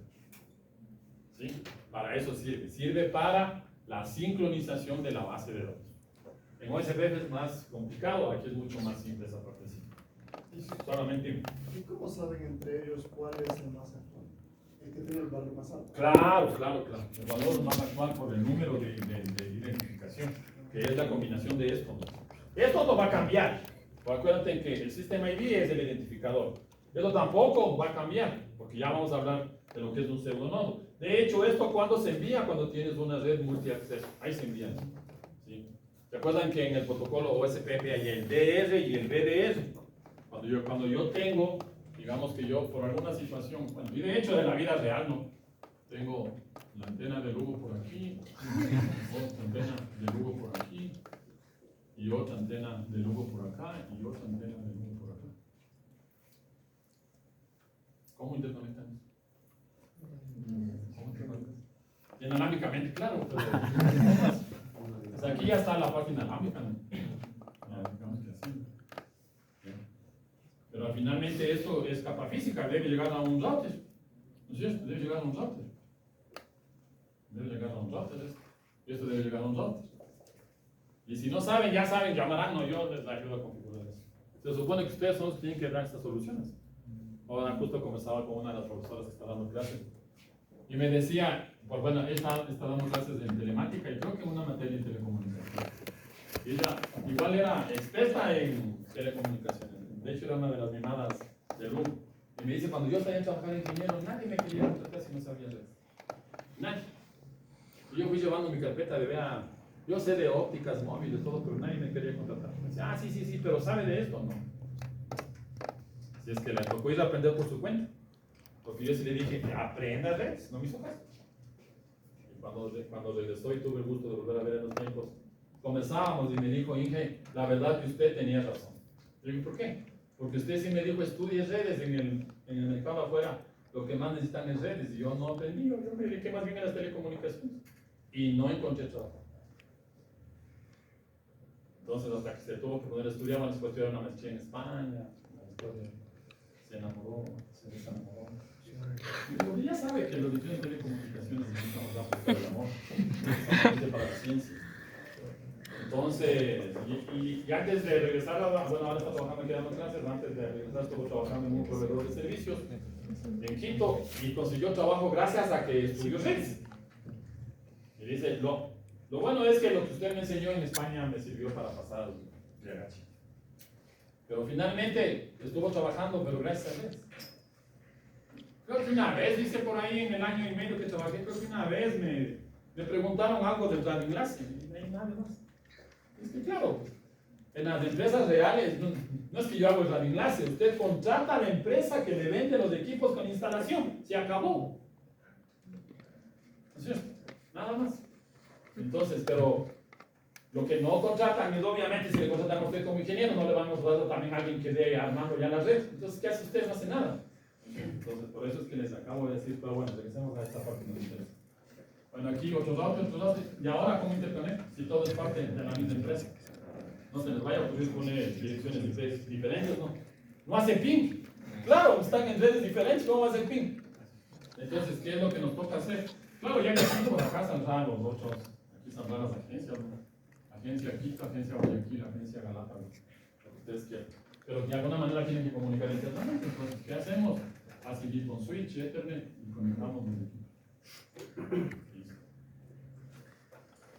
Y la verdad que ahí estaba difícil, voy a poner USP, no importa, pero aquí hay que, si ustedes aquí no configuran un DR y un BDR, chao la red. Porque acuérdense, esto se propaga por múltiples, porque la dirección de destino de los paquetes OSPF es una dirección IP múltiples, ¿no? 224.005 y 224.006, y eso tiene que pasar a Ethernet, y en Ethernet se convierte en una múltiples de Ethernet. Cristi que hace un switch Ethernet cuando recibe una trama de broadcast IOU, múltiples. Difunde. No conoce, entonces ¿qué hace? Difunde por todos los puestos, menos por el puesto que le llegó. Claro, igualito, o sea, ahí no hemos resuelto absolutamente nada. Entonces, ¿qué hay que hacer? DRs y BDRs. Los del ingeniero Esteban dicen, no, pero la verdad es que yo cuando estuve en clases sí aprendí que a yes es lo mejor, así es que vamos a configurar la yes. Bueno, configura. El autocito de $40 lo ponen ahí. Y en casos de la vida real, en una red en Ambato, con 7 antenas pusimos routercitos MikroTik de $40 y funcionó, hasta ahora funciona sin ningún problema. De vez en cuando hay que apagar el router porque obviamente por electrónica se calienta, ¿no? Pero no es que no da ningún problema. Ahí configuramos OSPF y tuvimos que configurar DRs y BDRs. Entonces aquí, ¿qué hay que hacer? Hay que configurar DIS, es como se llama, ¿no? Sistema intermedio designado. En OSPF se llama router designado. Y aquí se llama sistema intermedio, pero hace exactamente lo mismo. Otra gran diferencia es que aquí no hay un sistema autónomo, más bien un sistema intermedio designado de backup. No existe. Entonces ahí está. Ahora, ¿cómo resolvemos el problema de que se inunden todos los mensajes hacia el DIS? ¿Qué es lo que hace? Se crea este switch. ¿Sí? Lógicamente, este switch se convierte en un pseudo nodo para yes. Y ahí regresamos a lo que les estaba explicando esto. Este pseudo nodo tiene una identificación. Entonces, todos mis routers se comunican con el pseudo nodo para pasar la información. Y el pseudo nodo le pasa la información hacia el router designado, intermedio, como quieran llamar. ¿Está claro? Es como crear el router virtual con HTTP o el router virtual con BLDP. Bueno, exactamente lo mismo. Ya, entonces, esa es la identificación nuestra. O sea, esto va a ser exactamente lo mismo, esto va a ser exactamente lo mismo, y esto es lo que va a ir variando. De hecho, hay un temporizador. Está programado para que la primera vez sea 1. Bueno, por ponerte el ejemplo, obviamente que no será 1, ¿no? Será ahí un valor aleatorio, pero que va subiendo, ¿no? Será 1, luego será 2, luego será 3. Pero si por alguna situación yo ya envié el 3 y luego debo esperar el 4, ¿no? Y me llega el 2, este router que decide va a decir, me estás enviando información que no está actualizada. Por suerte, yo soy tu amigo, yo tengo actualizado. Yo te envío la información actualizada. Y con eso, ¿qué conseguimos? Que la base de datos esté sincronizada y que no tengamos problemas en el protocolo de enrutamiento. ¿Sí? ¿Está claro? ¿Sí, Oscar? Ya. Pregunta. Que en las vacaciones dice, bueno, en las vacaciones, ¿qué es un curso de IES? Yo, quiere un curso de IES. Y la verdad que solamente era la parte básica, hay muchísimas cosas de protocolo, son muy buenas. Y algunas son de centrarse en el grafo, porque no se entiende. Leer un montón de veces para medio entender. Pero sí es bueno. Entonces, por ejemplo, esa sería la misma analogía para, por ejemplo, cuando las empresas contratan, por ejemplo, enlaces virtuales para interconectarse. Entonces, por ejemplo, sería la misma estrategia, por ejemplo, para... ¿A qué te refieres como enlaces virtuales? Cuando las empresas, por ejemplo, quieren conectarse, quieren, por ejemplo, contratan un enlace de datos. Entonces, por ejemplo, si yo quisiera conectar diferentes sucursales que están obviamente regadas en el país con la infraestructura de... Claro, pero es que ahí, ya te entiendo la pregunta, es que ahí depende cómo tú hagas interconexión. Puedes hacer interconexión a nivel de capa 2 o puedes hacer interconexión a nivel de capa 3. Normalmente los enlaces de datos se hacen a nivel de capa 3, entonces ahí si tienes un router que está configurado al otro lado como otra dirección IP, porque está pasando por la nube del proveedor. ¿Sí? Pero si quisiera tener una conexión de capa 2, lo que hace aquí en la nube del proveedor es que se convierte en un switch, ¿no? ¿Cuál es la diferencia? Que esta interfaz debe estar en el mismo prefijo. En cambio, a nivel de capa 3, esta interfaz está en otro prefijo diferente. O sea, si tienes un nivel de capa 2, ahí sí. Y si tienes punto, multipunto, o sea, si es punto a punto no pasa nada. Pero si es punto, multipunto, algo así. Y aquí quieres tú implementar el protocolo OSPF o el protocolo IES, aquí de ley te toca implementar DR o DIS. ¿Verdad? Porque estás haciendo una conexión a nivel de capa 2. ¿Alguna otra pregunta? Pregunta. Bueno, luego está el attachment bit, que vamos a ver para qué sirve. Porque acuérdense que estamos con el problema que todavía no hemos resuelto de que el router nivel 1 no se puede comunicar al otro lado. Porque él no aprendió, en su base de datos no aprendió. El 777 que estaba en el otro lado no aprendió. Acuérdense, ¿no? Estamos aquí. Aquí estamos. Él tenía un prefijo 777 y él tenía un prefijo 111. Y él de aquí sabe cómo llegar al 111 por el establecimiento de la relación de vecindad de nivel 1 y sabe cómo llegar al 777 por el establecimiento de la vecindad de nivel 2. ¿Ya? Y el router de nivel 2, él ya sabe cómo llegar a todo. El que no sabe cuál es este de aquí. Él no sabe. ¿Y ahora qué hace? Para eso se utiliza el bit attachment. Que esto es propio del protocolo. Ahí es. Los que diseñaron esto dijeron, ¿para qué le voy a pasar toda la información a los pobrecitos de nivel 1? Digamos que aprendo 30.000 prefijos, acuérdense que el nivel máximo es 30.000. O sea, yo como router nivel 1, nivel 2, ya me sé 30.000 prefijos de las otras áreas. ¿Ya? Y aquí tengo mis routers de nivel 1. ¿Qué hace OSPF? Los 30.000, tomen. ¿Claro? Así funciona OSPF, en principio. ¿Ya? Porque hay, y la verdad que eso no se basa en la verdad. En OSPF hay una área llamada STABI, así es como se llama, un área STABI, que lo que hace esta área STABI es intentar simular lo que hace el bit, el attachment bit en el protocolo AES. ¿Ya? Pero por defecto, ¿qué es lo que hace OSPF? El ABR aprende 30.000 rutas de lunaria y me envía los routers de la total, los 30.000. Y con eso, ¿qué pasó? Los equipos tienen que almacenar los 30.000 prefijos. Bueno, que no se envían los prefijos, acuérdense que lo que se envían son los LSAs. Los tienen que almacenar los 30.000 LSAs, hacer cálculos, y una vez que tenga el cálculo, ahí poner la tabla de referencia. Pero acuérdense que mientras más LSAs sean, necesitamos más memoria RAM y necesitamos más capacidad de procesamiento. Entonces, ¿qué se le ocurrió a la gente que desarrolló AES? ¿Para qué vamos a enseñarles a mis routers internos los prefijos de las otras áreas? Si le puedo decir, oye, cuando quieras salir del área, créate una ruta por defecto. No te hagas problema. O sea, tú no aprendes nada de las otras áreas. ¿Cómo llego a las otras áreas? Ese router crea una ruta por defecto. Ya vamos a hacer la práctica para que vean. Por defecto está activado el bit attachment en los equipos nivel 1, nivel 2. ¿Sí? O sea, ¿quién es el que setea ese bit? Los routers nivel 1, nivel 2. ¿Sí? Haciendo la analogía, estos routers nivel 1, nivel 2 son los routers ABS con los que trabajamos en el protocolo OSPF. Entonces, por defecto ya lo hace, no hay que configurar nada. Pero puede ser que a mí no me interese crear una ruta por defecto, sino a mí me interese que me envíe toda la información. Obviamente se puede configurar para no enviar el attachment bit, pero por defecto esto ya no tengo que hacer nada. De hecho, ya vamos a verlo. Aquí hay dos cosas importantes. Todos los routers de AES se configuran por defecto nivel 1, nivel 2. Por defecto, o sea, si yo no le digo de qué nivel es el router, él cuando le configuro AES se pone por defecto nivel 1, nivel 2. Si yo sé que ese equipo es solamente nivel 1, me toca configurar. Me toca decirle, tú como router vas a trabajar solamente en nivel 1.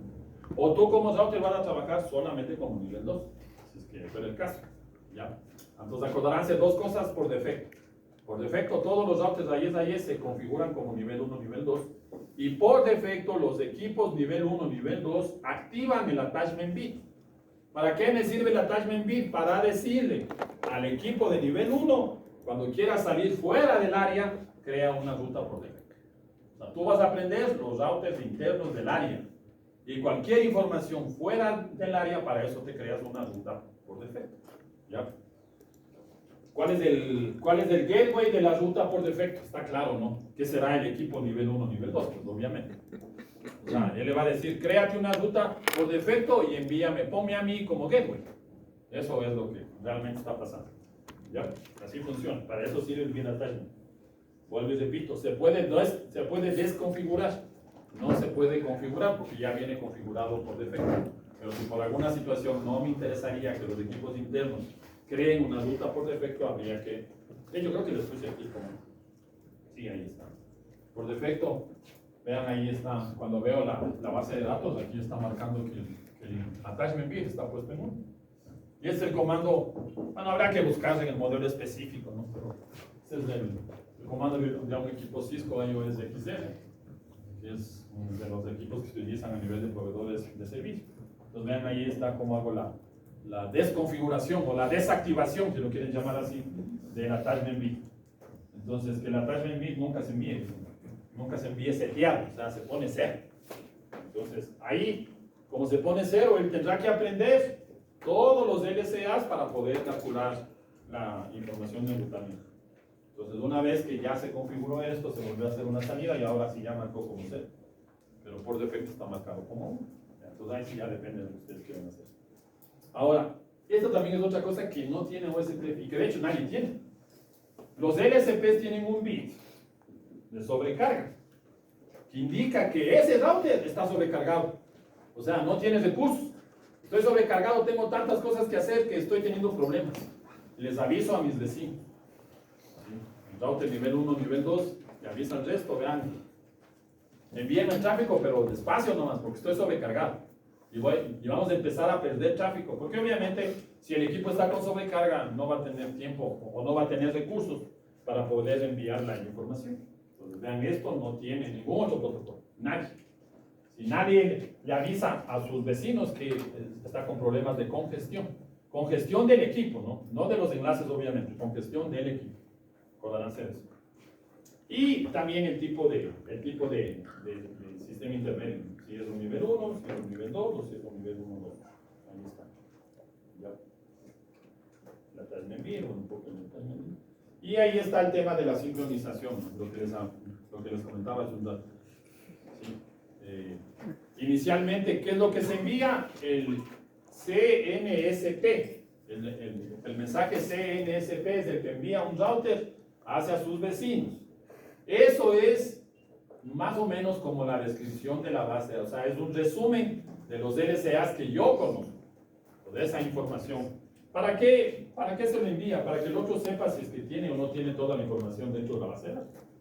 Claro, entonces, en el resumen que me envía a mi vecino, él dice que el que tiene 15 LSPs, y yo revisando y base de datos tengo 14, me falta uno. Entonces, esa una tiene que ser solicitada para poder tener la misma base de datos a través de la sincronización. ¿Ya? Entonces, inicialmente enviamos un CSNP. Acuérdense que eso es el número de secuencia del PDU completo, sería la traducción. ¿Ya? Vuelvo y repito. ¿Ya? Esto es como el PDU de descripción de la base de datos. ¿Qué se envía en ese mensaje? El System ID, quiénes son los vecinos y las redes que están directamente conectadas. ¿Ya? Si tuviéramos una red de múltiple acceso, como la que está indicada ahí, unos routers aquí, obviamente que habrá físicamente un switch, ¿no? Para que esto sea una red de múltiple acceso, habrá una red, un switch Ethernet. Entonces, ese switch Ethernet para los equipos se convierte en un pseudo nodo, un pseudo router. Entonces, con eso, ¿sí? No le están inundando de tráfico al router que esté como dice, sino se está enviando la información al pseudo, al router virtual, si lo queremos llamar así. Y la información, el router, ¿de dónde lo toma? Del router virtual. Entonces, es como que crea una instancia virtual. Para el resto, yo no me llamo router 1, me voy a llamar router 14. El resto, ¿con quién se comunica? Con el router 14. El router 1 está guardado, esperando procesar la información que le llega al router 14. El router 3, 4 y 5, ¿con quién se comunica? Con el router 14. ¿Que está dentro del mismo router 1? Sí, pero es un router virtual, que es el con el que se van a comunicar el resto de los equipos en una red de múltiple acceso. Eso es un pseudonodo. ¿Ya? ¿Para qué? Para que quede claro de lo que es un pseudonodo. ¿Sí? Un router virtual a nivel de IES a IES, que es el que se va a comunicar con el resto de los equipos en redes de múltiple acceso. Eso no existe en una red punto a punto, no hace falta. ¿Sí? Hay una sola conexión entre dos equipos. Y lo que les decía, ¿no? Esto es muy similar a cómo es el descriptor de la base de datos. Entonces, hay dos tipos de CSNPs, verán que se envían cada 10 segundos. Ahí están, cada 10 segundos se están enviando. Entonces, vean, otra diferencia. Ya, otra diferencia. En OSPF se envía una sola vez la descripción de la base de datos. Una sola vez. Se envía ese mensaje una sola vez. y de ahí ya no se vuelve a enviar. Salvo que alguien lo solicite, pero no es que esté enviando periódicamente. En AES, en cambio, el mensaje CSNP se envía, según eso, cada 10 segundos. Cada 10 segundos se están enviando en una red de múltiple, en una red broadcast, y cada 5 segundos se están enviando en los enlaces punto a punto. Ya, recordarán de esa parte sí. Ahora, aquí algo importante. No se envía toda la base de datos, acordarán de eso. Esto es un resumen. O sea, yo tengo 40 LSPs. Eso es lo que envío al otro lado.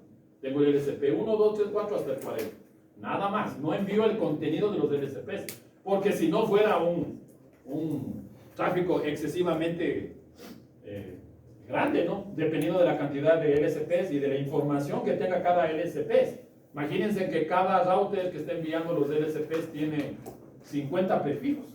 Multipliquen el tamaño real de la tabla. Estamos hablando de 500 prefijos, más de información interna. Y deberíamos enviar toda esa información. Acordaránse que el número máximo de prefijos que yo puedo enviar, los LSA están relacionados con los prefijos desde 30.000. Pues imagínense la cantidad de tráfico que yo estaría enviando cada 5 segundos. Entonces obviamente que no voy a enviar la base de datos. ¿Qué envío? Tengo 30.000 LSPs. ¿Sí? Numerados del 1 al 30.000. Usted vea cuál le falta. Nada más. O sea que la información realmente no es tan grande. Entre comillas, porque ya van a ver que el mensaje ELO, nosotros hacemos aquellos ejercicios asumiendo que el mensaje ELO de ayer es de 40 bytes, 50 bytes. Eso no es verdad. Son mensajes de 1500 bytes. Claro. O sea, son de los mensajes más grandes que hay por la cantidad de... Ahora no hay mucho problema por el ancho de banda de nuestras comunicaciones. Ya. Hay dos tipos, tengan un poquito de paciencia, esto sí es tedioso y denso también. Y en la tarde da sueño. Ya vamos a hacer la práctica, pero si es que esto no queda claro, nos vamos a resumir a copiar las configuraciones sin entender lo que están haciendo. Claro. Y cuando tengan que revisar y comenzar a hacer troubleshooting del protocolo, no se va a entender nada. Entonces, por eso que nos toca revisar. Y verán que está resumido, ¿no? Todo lo del libro está en 40 diapositivas, que no está más. Y les publiqué ahí en el aula virtual, está un enlace a un curso de AES básico en español, de un conocido que se llama Edson Hernández, que acabó de sacar su tercer CCI. Maestro. Sí, ese sí es maestro, ese sí sabe de redes. A ese preguntaba una cosa. ¿Cómo hago esto? Así se hace. Juan Brand, así se hace. Junior. Imagínense para sacar, o sea, claro, y tiene creo que como 5 o 6 SNPs. Y de ahí tiene como 3 CCIEs y acaba de sacar un CCDE. Ese es el nivel más alto en Cisco, ¿no? O sea, el CCIE ya es el maestro y el CCDE es el maestro del maestro. El maestro de las tortugas ninjas. Para que tengan una idea. Bueno, muy bueno. Con él tuve la suerte de hacer un curso de segment routing hace un año más o menos. Ahí me conocí. Desde El Salvador. Bueno, ahora vive en Estados Unidos, ¿no? En su segundo CCIE que ya hizo, le llamaron de Cisco, venga para trabajar acá, ¿cuánto quiere ganar? No ha dicho cuánto, no, pero él habla de, creo que 140, 150 mil dólares al año. Más regalías, dice, no sé qué serán las regalías. O sea, estamos hablando de unos 15 mil dólares, más o menos unos 15 mil dólares mensuales. Entonces hay que estudiar nomás. Esa es una demostración, como él siempre habla en los cursos, ya cuando estamos ya por finalizar. Él siempre habla de que todo está en la cabeza, ¿no? Yo tampoco estudié en una universidad privada, nada. Bueno, sí, en una privada de recursos. Así como ustedes tienen una universidad privada de laboratorios, privada de equipos. Ya depende de ustedes. Pero ustedes tienen la ventaja de que tienen la plataforma. Él ha estudiado solo con plataformas de simulación. Ha estudiado para las primeras certificaciones. Y ya después, obviamente, ya en el trabajo fue comprando sus routercitos y luego fue contratando. Hay laboratorios de práctica en internet donde fue contratando para. Pero claro, en el último examen que él dio, primero fueron 3 días de examen sin salir de las instalaciones. Por eso tienes que llevar, pero que él cuenta, ¿no? Tienes que llevar ropa, los útiles de aseo, porque entras al examen y ahí tienes una cama, un baño y tienes una mesita para que sea, tú ya llevas tu comida, ¿no? Y en la noche vas a comprar la comida para el siguiente. El examen dura 3 días, metido ahí adentro. Pero ¿cuánto estudió? Estudió un año. Dedicadamente dice que estudió 6 horas diarias todos los días, del domingo a domingo. 6 horas diarias, estudiando. Pero claro, no, o sea, yo estudio 6 horas diarias de un año y luego 150.000. De Mendoza, claro, no hay ningún problema. Es cuestión de estudiar nada más. Bueno, sigamos en esto. Acordarás esas diferencias, ¿no? Entonces, ahora, diferencia de lo que vimos del semestre anterior.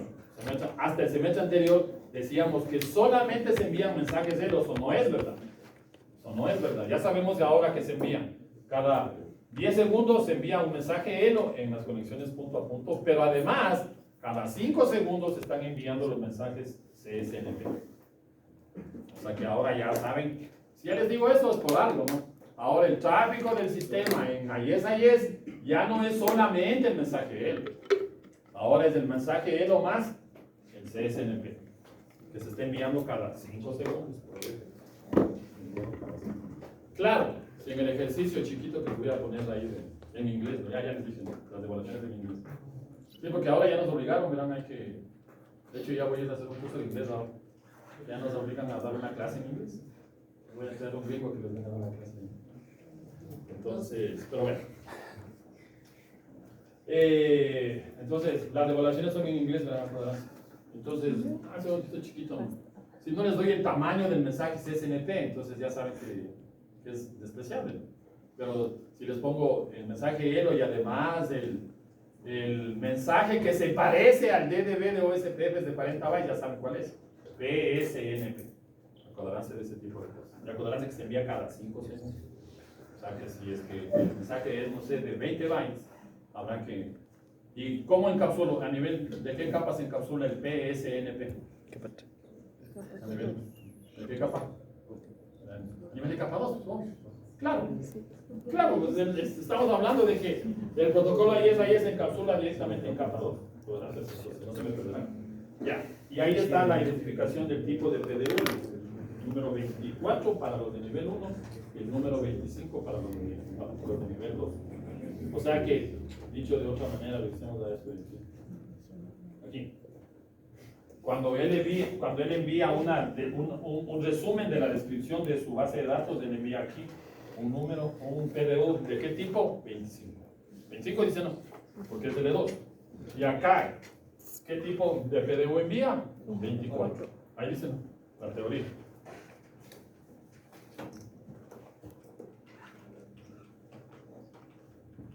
Ahí está, la teoría.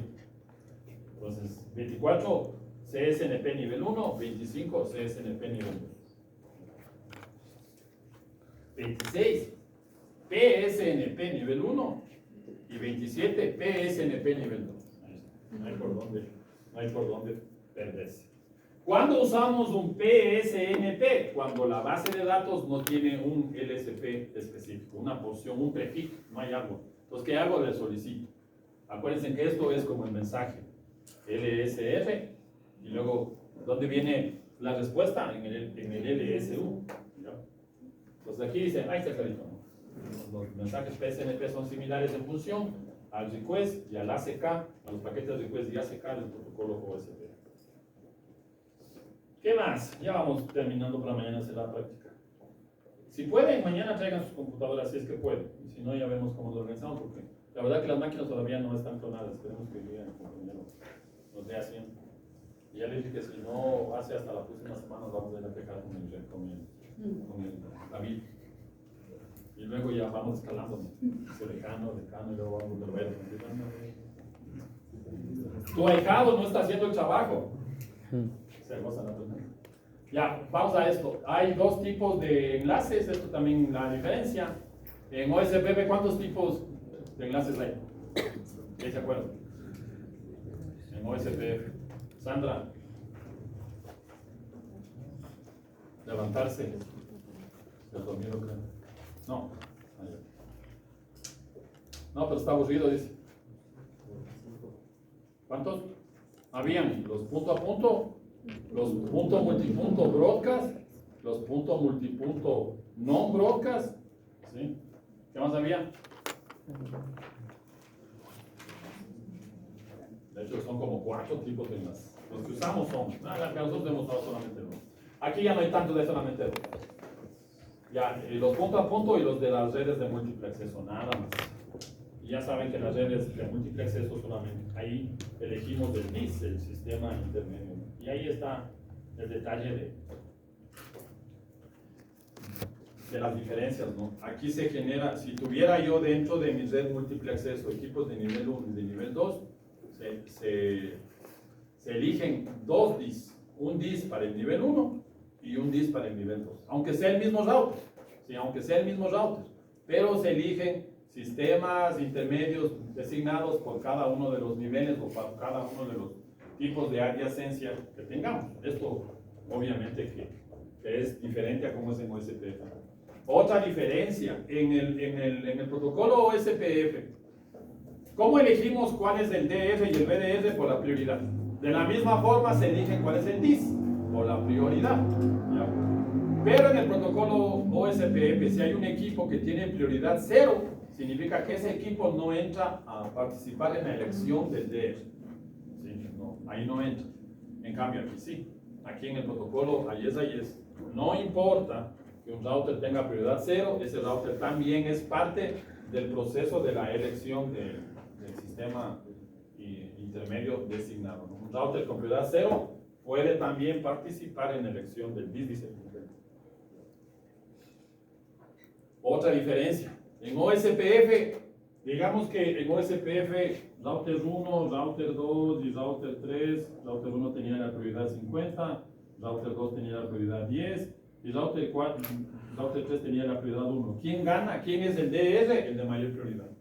O sea, R1, este vendría a ser el DR. ¿Ya? ¿Cuál es el de backup? El de la siguiente mayor prioridad, o sea, el R2 vendría a ser el BDR. Acuérdense que se calcula un DR y un BDR. ¿Ya? Pongo dentro de la red un router 4 con prioridad 100. ¿Quién debería ser el DR? El de la mayor prioridad, dice la teoría, pero no funciona así porque ya se eligió. O sea, llega yo tengo la prioridad 100, sí, un ratito, pero espere que muera el presidente, no, ya elegí. Espere que le pase algo al DR. El momento que le pase algo al DR, ahí sí ya se vuelve a hacer el cálculo porque ya tenemos un equipo con mayor prioridad. ¿Sí? O sea que si el equipo de 50 se queda funcional, operativo 10 años, con mayor prioridad nunca llegará a ser DR. Salvo que al que ya se eligió como DR deje de funcionar. Así funciona en OSPF. En IS no. En IS cuando un router con mayor prioridad se añade a la red, ¿sí? Se inundan los DLSPs y se vuelve a hacer el proceso de elección. O sea que si es que esto fuera, bueno, aquí no hay, primero ya no habrían DR, ¿no? Aquí no hablamos de DR, aquí hablamos de DIS. Inicialmente solamente se calcularía DIS, R1 sería DIS. R2 y R3 ya no serían nada porque solamente se elige el sistema intermedio designado, pero entra un equipo con prioridad 100 y él comienza a inundar a todos del SP diciendo un ratito, mis amigos, llegó el de mayor prioridad y se vuelve a elegir. ¿Y ahora cuál es el DIS? Y este anterior ya no es nada. ¿Sí? Entonces, verán, de antemano, no se vale en la pregunta diferente. Bueno, yo les voy a responder. Escriba las diferencias menos el tamaño de la cabecera, menos que esté encapsulado en capa 2. Las cosas obvias. Menos que tiene solamente 3 mensajes. Estas son diferencias importantísimas, ¿sí? Que realmente hace, valga la redundancia, la diferencia con el protocolo OSPF. Por eso es que es importante entender cómo funciona el protocolo OSPF. ¿Ya?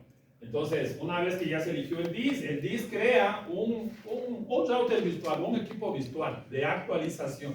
Entonces él le dice, tú te vas a encargar de enviar la información de las actualizaciones al resto de los equipos de la red. El resto de los equipos, ¿con quién se comunican? Con el pseudonodo. Ese equipo virtual, vuelvo y repito, se llama pseudonodo. ¿Ya? Y ahí está el identificador del pseudonodo. Dentro de la red multiacceso se pueden solamente crear hasta 255 relaciones de vecindad. O sea que si yo tuviera en una red Ethernet 256 routers, el router número 256 se queda fuera de la red. porque se pueden establecer hasta 255 relaciones de vecindad. Tolerancia a esas cositas. Ya, y ahora regresamos a lo que nos dijo hace un ratito Oscar, ¿no? En los otros protocolos de enrutamiento, ustedes tienen un identificador del router dentro del dominio USPF, un identificador del router dentro del dominio EGRP y un identificador del router dentro del dominio BGP, que es el router ID. ¿De cuántos bits del router ID? Eso ya saben de memoria, 32 bits. No importa si estamos usando IP versión 4 o IP versión 6, el router ID en OSPF, EGRP y BGP siguen siendo de 32 bits. Fernanda, ¿de qué tamaño es el router ID de un equipo que configura RIP? 32 bits, 40, bueno, no 48. 128 bits, ¿de cuánto? Pregunta del examen de Gracia. ¿Cuánto, perdón? Ángel.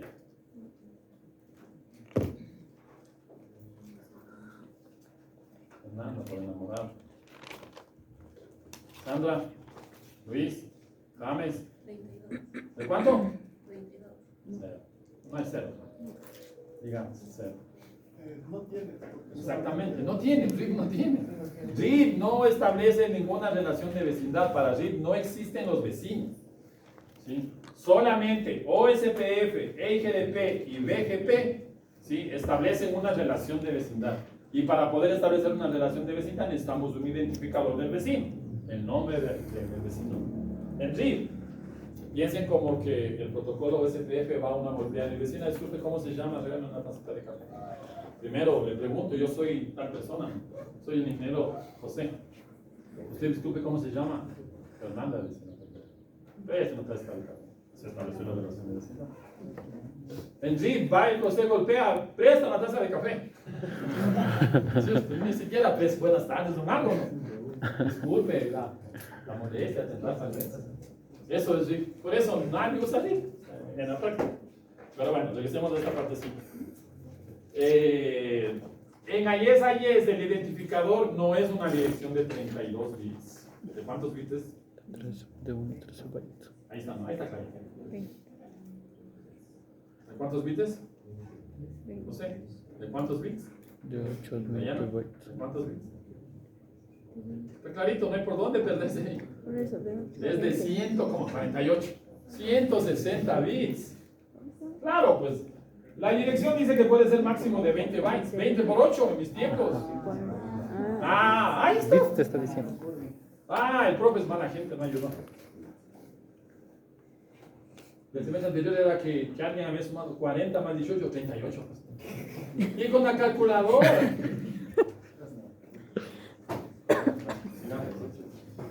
Ya les dije a ustedes, ¿no? Ahora semestre empieza una nueva esperanza.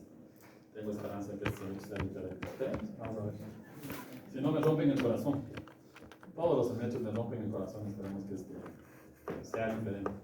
Tengo la esperanza de que todo salga bien. Ya, bueno, regresemos a esta partecita. Ese es de hecho, es una dirección ISO que puede ser de 8 y 20 bytes. No se olviden siempre. ¿Por qué hablamos de 160 bytes? Porque siempre hay que pensar en el peor escenario. El peor escenario es que el tamaño esté en más 20. Si fuera 8, ya saben, 64. O sea que es mucho más grande que el router ID, porque el router ID tiene apenas 32 bits. Nada más. Ya. ¿Qué partes componen la dirección NET? Ahí está lo que significa NET, ¿no? Sería título de la entidad de la red, ¿no? Ah, sí. Esa es la traducción de NET. Vamos a dejarlo como NET.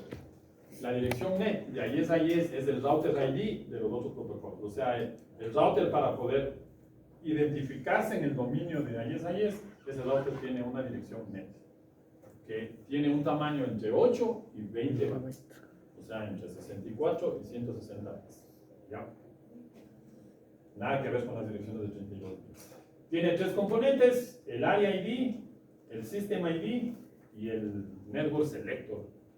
Y ahí expliquemos la última parte, esto es lo más simple. El Network Selector le dice al router qué protocolo va a transportar, qué protocolo de transporte de datos vas a utilizar.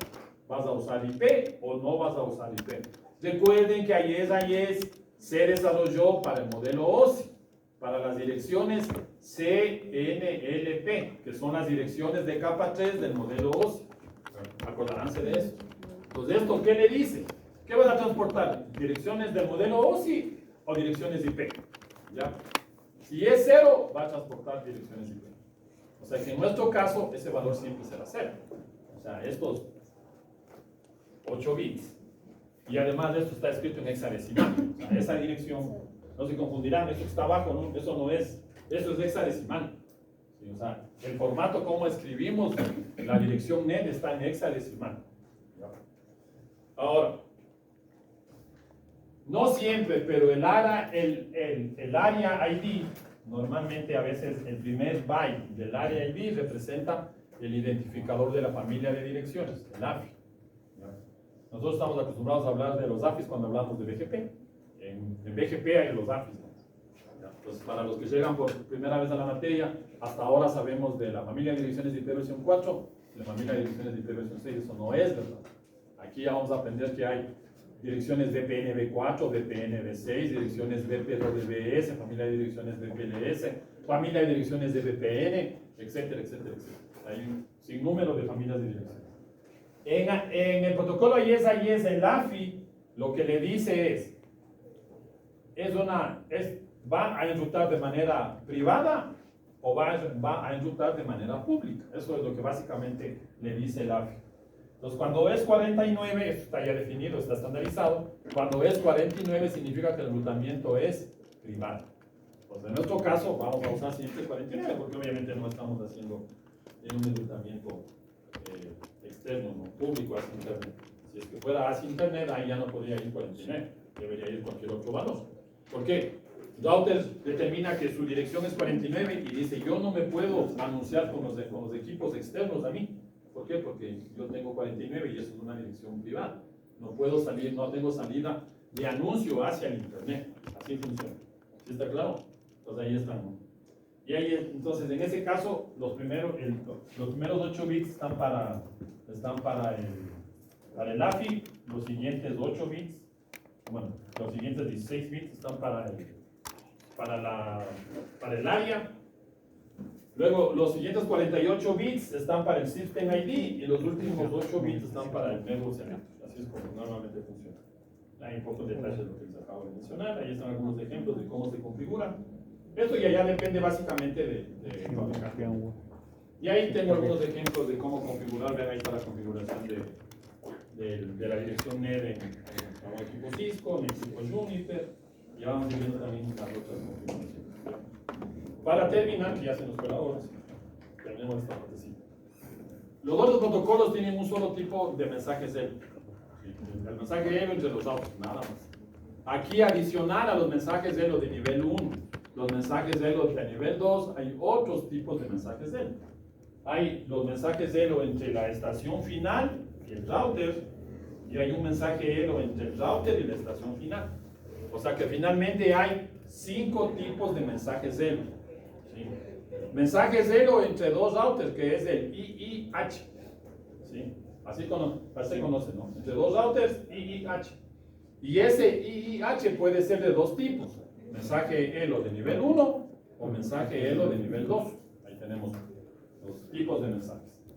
Y además de eso, yo tengo mensajes ELO desde la estación final del usuario hacia el router. ¿Ese cómo se llama? Se llama ESH. Desde la estación hacia el router. Es el mensaje ESH. Y además tengo otro tipo de mensaje desde el router hacia la estación final. Ese se llama ISH. Desde el sistema autónomo, desde el sistema intermedio hacia la estación final del usuario. Claro, estos no se utilizan en la práctica, ¿no? Porque acuérdense que esto fue desarrollado antes de los años 90. De hecho, el 12 de diciembre de 1990 se estandarizó AES para transportar tráfico IP. Entonces esto ya había antes. Me imagino que ellos dijeron algún dato, las computadoras finales de usuario van a tener que implementar un protocolo de enrutamiento. En la práctica no pasa eso, pero está bien. Ya ahí están los mensajitos. Y vean el tamaño, no hay este tamaño, ¿ven? No, así como. 1514 bytes. Ese es el tamaño de un mensaje Elo realmente. 1514 bytes. Ya vamos a ir probando ahí. Obviamente, muchísimo más grande que un mensaje Elo del protocolo USB. Entonces, otra diferencia. El tamaño del mensaje Elo es mucho más reducido que el tamaño del mensaje Elo del protocolo ISMS. ¿Ya? Bueno, los temporizadores ya habíamos hablado. Cada 10 segundos en las redes punto a punto.